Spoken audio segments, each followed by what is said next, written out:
eu percebo que as altcoins elas têm um objetivo. Você inserir pessoas no meio. Então, várias pessoas conhecem o mercado cripto por causa de altcoins, seja por causa da especulação de tentar ficar rico rápido com uma Shiba Rola, por exemplo, ou comprar uma Gamecoin para fazer dinheiro, para tentar fazer dinheiro.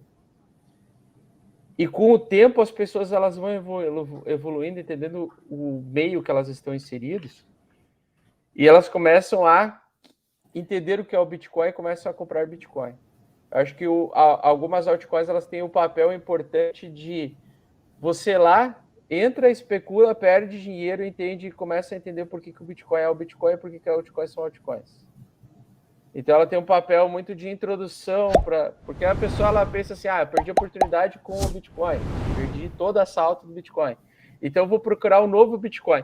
Tanto que quando, ali no mercado bullish, umas pesquisas mais elevadas do tio Google foi o novo Bitcoin. As pessoas procuraram no Google, qual o novo Bitcoin? Muitas pessoas compraram a assinatura da Empíricos, porque a Empíricos prometia que o Bitcoin não vale mais a pena você investir em Bitcoin. Vale a pena você investir em determinado altcoin que vai se valorizar muito mais que o Bitcoin. E muita gente acaba perdendo muita grana com isso, né? Não entendendo exatamente como é que funciona essa dinâmica. Eu vou ser bem específico, assim. Para mim, especificamente, as altcoins elas têm um único objetivo. Eu opero elas especulando elas por uma faixa de tempo e para mim elas servem especificamente para aumentar satoshis. Eu utilizo isso para aumentar satoshis. Essa para mim é a melhor linha de pensamento que eu estou fazendo, é isso. É usar a distração temporária para aumentar aquilo que tem realmente valor. E eu percebo que muitas baleias do mercado cripto fazem exatamente isso também. Elas especulam numa coisa nova, numa promessa. Aí você vê essas altcoins surgindo com promessa, porque a nossa como é que é? Essa aqui, nosso projeto, ela tem um sistema de mineração que não afeta o planeta, porque não tem emissão de carbono para você. Sabe, toda essa papagaiada toda para vender o projeto, para vender IPO, para vender. Porque, cara, o que eu mais vi assim no bull market foi receber propostas no Instagram para eu criar um token e vender para os meus seguidores um token tal. Um token de commodity agrícola, por exemplo. Ou um token de IPO de não sei o quê. Cara, o que mais surge é isso, velho. A empresa querendo vender token na cabeça da galera.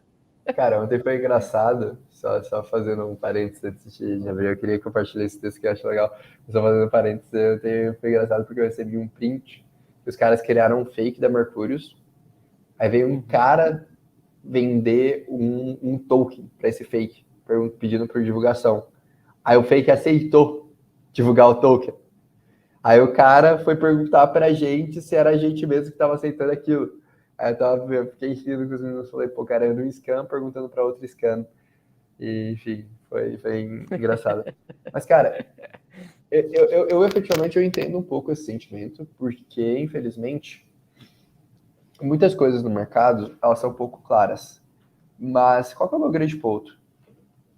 Assim como em 2011, 2013, 2015 só existiu o Bitcoin, na verdade até 2018 só existiu o Bitcoin, em 2021 existiu o Ethereum como algo que fazia sentido. E por que eu trago isso, né? Porque quando a gente olha para 18, 19, 83% do valor do mercado de cripto era meio de pagamento. Depois, esse valor caiu para 40%, agora ele está em 40%, 50%. O que aconteceu nesse meio tempo? Foi a ascensão das plataformas de contratos inteligentes. Quem investiu nas plataformas de contratos inteligentes teve uma performance muito superior ao Bitcoin, teve um crescimento dessas redes muito superior, muito mais sustentável ao Bitcoin. Hoje, Ethereum, efetivamente, como ecossistema, é um ecossistema que entrega mais valor que o Bitcoin em termos de volume de transação, em termos de capital aportado em venture capital, em termos de estrutura, em termos de várias outras coisas. Qual que é a minha leitura do mercado? E assim, por isso que eu vou trazer esse texto, porque esse texto não sou eu quem estou falando.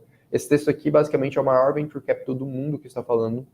E os caras investem em cripto desde 2013. E eu acho, e isso me marcou muito, que foi a tese desses caras.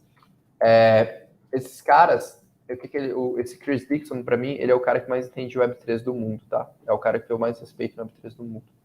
Ele falou, cara, desde o advento da computação dos anos 40, a gente viveu ciclos grandes de computação nos 15 anos, incluindo o ciclo dos computadores, que foi na década de 80 ali, que, enfim, nasceu um pouco de Apple, Microsoft, etc. A década da internet, anos 90, que fechou ali com a bolha das .coms, quem se recorda, e aí a gente tem Amazon, talvez, como principal representante dessa era, e a década dos anos 2000, que a gente tem a aplicação mobile, aí eu vou dar um exemplo, por exemplo, Uber, algumas outras coisas que surgiram. E aqui ele fala, eu acredito que o blockchain vai ser essa próxima ciclo que a gente chama de cripto ou de Web3. E aí, eu acho que vai um pouco da tese de investimento de cada pessoa.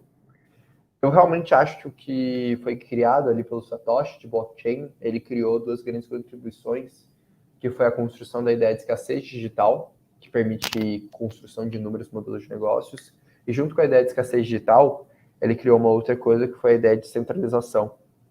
Mas eu não acho que essa parada vai se restringir a meio de pagamento ou vai se restringir a aplicações, vamos dizer assim, da forma de blockchain que se tem. E isso, para mim, é o que me faz acreditar muito em cripto.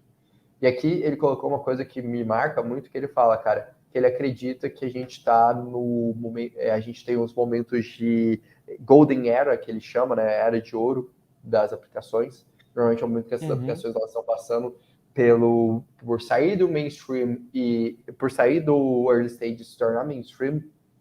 E aqui ele dá o exemplo principalmente do mobile, né, que ele coloca companhias como a Uber, Venmo, Snapchat, Instagram e outras, que foi quando eles começaram a atrair talentos, que eles começaram a se capitalizar para isso crescer.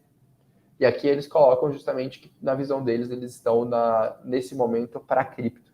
Que eles colocam, a gente investe em cripto desde 2013 e agora a gente decidiu vir em grande, a gente investe 4,5 bilhões de dólares. Desde sempre a gente estava investindo 7,6 bilhões e agora a gente vai investir basicamente tudo desse ecossistema.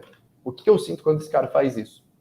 Primeiro, ele não sabe o que vai ser o grande ponto de cripto, mas ele acha que cripto vai ser o novo paradigma.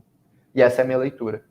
E no momento que eu penso que cripto vai ser o novo paradigma, eu acho que a gente vai ter várias aplicações e várias estruturas diferentes. E é isso que eu vejo valor.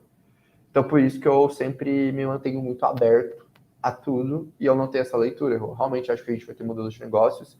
Inclusive, assim como eu acho que o Ether vai superar o Bitcoin um dia, vai se tornar o ativo mais valioso, e eu não acho que isso vai demorar muito, talvez 2 anos, eu acredito que daqui a 4, 5 anos a gente vai ver um outro ciclo do mercado, que as plataformas de contratos inteligentes não vão ser os ativos mais valiosos do mundo, mas vão ser as aplicações. Realmente acho que a gente vai ver uma era de super aplicações quando ativos, por exemplo, como a Uniswap, como a Aave, vão chegar a valores de mercados muito próximos ao do Bitcoin e do Ethereum.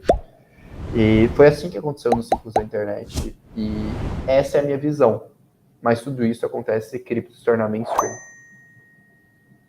Então, essa é a forma que eu leio e que eu interpreto o mercado. Por isso que eu me mantenho sempre com a mente muito aberta.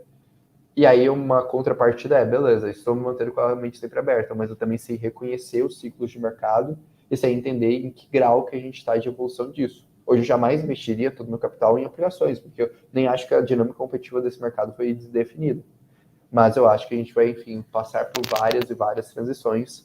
Eu acho que uma das grandes transições que a gente está passando agora é a questão da escalabilidade, que está sendo construído a partir de Layer 1 alternativos, Ethereum e Layer 2. E eu acredito, e eu já escutei isso de alguns investidores institucionais muito relevantes, que eu respeito muito, que a gente já resolveu esse problema. A gente só está no processo de adotar e exemplificar ainda mais esse problema. Então, essa é a minha leitura do mercado de cripto.